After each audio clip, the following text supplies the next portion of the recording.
जय हिंद एवरीवन, स्वागत है आपका वी नेशन 111 के एक नए एपिसोड में, जहां आपके लिए लेकर आते हैं इंडियन डिफेंस की प्रमुख अपडेट्स को। सबसे पहले तो चैनल को सब्सक्राइब करना मत भूलिएगा। आज की इस अपडेट में हम पहले बात करने वाले हैं एचएएल को लेकर आई एक रिपोर्ट के बारे में, जहां पर यह क्लेम किया गया है कि हिंदुस्तान एरोनॉटिक्स लिमिटेड को पहले से ही जनरल इलेक्ट्रिक में जो F404 इंजन है, इनमें सप्लाई चेन इश्यूज के बारे में पता था, और उसके बावजूद यहाँ पर एचएएल ने कुछ नहीं किया। तो आइए जानते हैं कि इसमें क्या वाकई एचएएल दोषी है, या एचएएल के पास कोई और ऑप्शन थे कि एचएएल इन सारी समस्याओं को रोल आउट कर सके। दरअसल यहाँ पर जो तेजस मार्क 1A है, अब यहाँ पर चर्चा का विषय इसलिए है क्योंकि अब तक इन्हें भारतीय वायुसेना में शामिल हो जाना था, लेकिन रिपोर्ट्स के हिसाब से जो डिलीवरी है ये नवंबर तक की डिले को फेस कर सकती है, और इसके पीछे अलग अलग जो कारण है वो यहाँ पर जिम्मेवार ठहराए गए हैं। यहाँ पर एक्सपर्ट्स दो भागों में बढ़ चुके हैं। पहले यहाँ पर पूरी तरीके से एचएएल को जिम्मेदार मानते हैं और जनरल इलेक्ट्रिक को जिम्मेदार मानते हैं,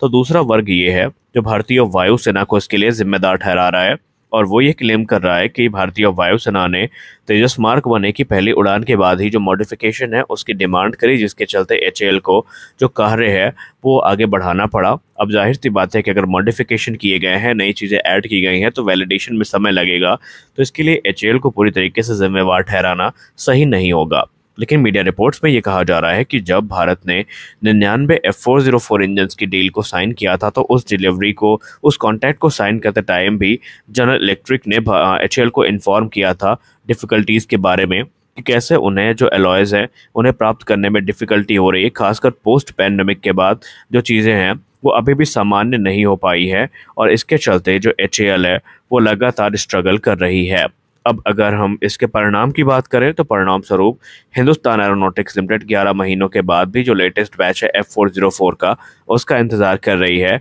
और माना जा रहा है कि अब जो नए इंजन है ये सितंबर से ही आने शुरू हो सकते हैं। उसके पहले जो उम्मीदें हैं वो काफ़ी कम है। हालांकि यहाँ पर एचएएल की डिसीजन मेकिंग को लेकर के भी सवाल उठ रहे हैं, ये जानते हुए भी कि सप्लाई चेन इश्यूज हो सकते हैं, एचएएल ने फिर भी F404 को सेलेक्ट किया। और यहाँ पर कुछ लोग ये भी सवाल उठा रहे हैं कि आखिरकार अगर हमारे सामने ऐसी समस्या थी तो हमने दूसरे इंजन की तरफ गौर क्यों नहीं किया। हमारे पास EJ200 और M88 जैसे जो इंजन है उनके भी ऑप्शन उपलब्ध थे, और इसको लेकर के एचएएल को क्रिटिसाइज किया जा रहा है। तो आपको बता दें कि इंजन सिलेक्शन प्रोसेस कोई यहाँ पर मजाक नहीं है। अगर मान लीजिए हमें तेजस में इंजन स्वैपिंग करनी भी हुई, तो इसको लेकर के हिंदुस्तान एरोनॉटिक्स लिमिटेड के अधिकारियों ने खुल करके बात करी है, जहां पर एचएएल अधिकारियों ने ये कहा है कि अब जो सप्लाई है इसका हमें इंतज़ार करना पड़ेगा, क्योंकि यहाँ पर अब इंजन स्वैपिंग का फ़िलहाल तो कोई सवाल नहीं उठता, ना ही इंजन रिप्लेसमेंट हमारे सामने कोई ऑप्शन है, क्योंकि उन्होंने स्पष्ट कर दिया है कि मान लीजिए अगर हमारे सामने ऐसी नौबत आ भी जाती है कि हमें इंजन चेंज करना पड़ा, तो ये ओवरनाइट होने वाला प्रोसेस नहीं है। आपको यहाँ पर पता होना चाहिए कि इसके लिए एयरक्राफ्ट में जो एक्सटेंसिव मॉडिफिकेशंस है इनकी ज़रूरत पड़ेगी। एयरक्राफ्ट के पिछले हिस्से को मॉडिफाई करना पड़ेगा नए इंजन के हिसाब से, हमें इसके इंटरनल फ्यूल सिस्टम को चेंज करना पड़ेगा, और उन्होंने ये चेतावनी दी कि अगर ऐसा होता है तो आप ये मान के चलिए कि कम से कम 4 वर्षों की जो डिले है प्रोग्राम फेस करेगा, और हम इस समय डिले को अफोर्ड करने की स्थिति में नहीं है। और इसीलिए हम ये उम्मीद जता रहे हैं कि जनरल इलेक्ट्रिक ने जो आश्वासन दिया है वो उस पर बनी रहेगी, और सितंबर से इंडियन एयरफोर्स के इन एयरक्राफ्ट के लिए जो इंजन है वो डिलीवर किए जाने शुरू कर दिए जाएंगे। उन्होंने कहा कि हमारे सामने इस समय एक ही इंजन ऐसा है जिस पर हम उम्मीद से देख सकते हैं, और वह है GTRE का कावेरी। और उन्होंने कहा कि हम गैस टर्बाइन रिसर्च एस्टैब्लिशमेंट के साथ संपर्क में हैं, और हम लगातार इसके इंटीग्रेशन और टेस्टिंग प्रोसेस को वॉच कर रहे हैं, और अब ये भी देख रहे हैं कि आफ्टर बर्नर सेक्शन के इंटीग्रेट होने के बाद ये जो कावेरी इंजन है कैसी परफॉर्मेंस देता है, क्योंकि इसे ओल्डर तेजस ट्रेनर एयरक्राफ्ट में माउंट किया जाना है, और उसके बाद जो सर्टिफिकेशन प्रोसेस है ये आगे बढ़ेगा, और ये जो इंजन है ये फ्लाइट ऑपरेशंस के लिए अगले 3 सालों में तैयार हो जाएगा। हालांकि आपको बता दें कि मौजूदा जो ट्राई कावेरी इंजन है ये आफ्टर बर्नर लगने के बाद भी 73 से 75 किलोमीटर का थ्रस्ट जनरेट करने में सक्षम होगा, जो कि M88 के बराबर है। और यहाँ पर अभी हमारी जो रिक्वायरमेंट है सिंगल इंजन कॉन्फ़िगरेशन में वो कम से कम 80 से 85 किलोमीटर की है, और ये ऐसा GTRE क्लेम करती है कि जो टारगेट है उसको वो अचीव कर लेंगे, और इस टारगेट को अचीव करने में जो कोई मेजर मॉडिफिकेशन है वो करने की ज़रूरत नहीं पड़ेगी, और 80 किलोमीटर तक का जो थ्रस्ट है वो जनरेट कर सकेंगे। हालांकि यहाँ पर इसको स्केल अप करके किसी प्रकार से 85 किलोमीटर तक भी कर दिया गया, तो ये चीज़ें तेजस के पक्ष में आती नजर आएंगी, क्योंकि ये जो थ्रस्ट लेवल है ये F404 के बराबर होगा और ऐसे में हमारे सामने इंजन की जो समस्या है ये ख़त्म हो सकती है। लेकिन आपको पता होना चाहिए कि ये एक कॉस्टली और टाइम टेकन एंडेवर है जो कि टाइम लेगा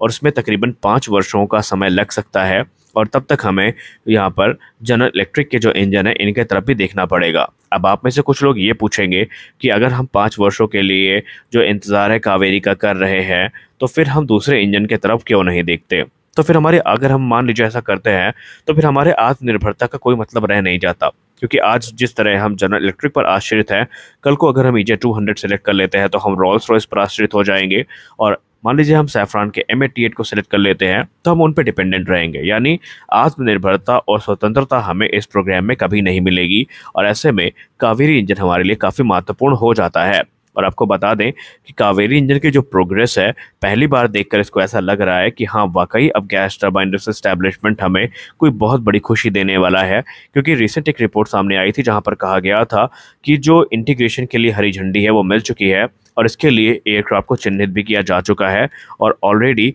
तेजस के जो गियर बॉक्स है और दूसरी चीज़ें हैं इनको अपग्रेड किए जाने की बात की गई है ताकि कावेरी इंजन को इंटीग्रेट किया जा सके। अब यहाँ पर शुरुआत जो होगी कावेरी इंजन की वो ग्राउंड टेस्ट से होगी, जहाँ पर लो स्पीड और हाई स्पीड टैक्सी ट्रायल्स जो आयोजित किए जाएंगे और उसके बाद परफॉर्मेंस को वैलिडेट किया जाएगा और ये देखा जाएगा कि इसकी जो परफॉर्मेंस है वो कैसी है। तो कावेरी इंजन के 9 फुल प्रोटोटाइप इंजन बनाए जा चुके हैं और 4 कोर इंजन जो है इनको बनाया गया है और इनकी सहायता से 3217 घंटे की जो इंजन टेस्टिंग है ये कंप्लीट की जा चुकी है। जनवरी 2024 में GTRA ने ये अनाउंस किया था कि उन्होंने ऑलरेडी आफ्टर बर्नर सेक्शन पे जो काम है वो शुरू कर दिया है और इसकी सहायता से 80 क्विंटल तक का थ्रस्ट जो है वो जनरेट किया जा सकता है। इसके बाद 1 जुलाई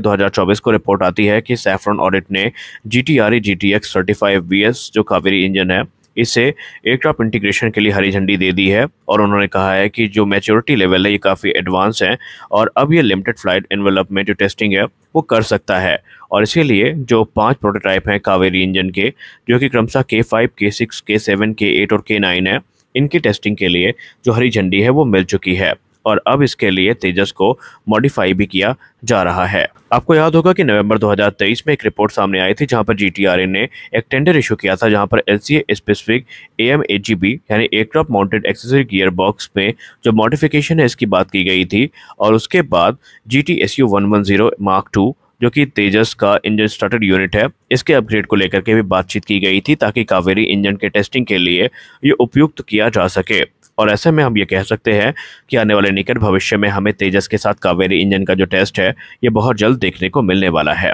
तो आज के इस वीडियो में बस इतना ही, मिलते हैं अगले वीडियो में कुछ और अपडेट्स के साथ। तब तक के लिए जय हिंद।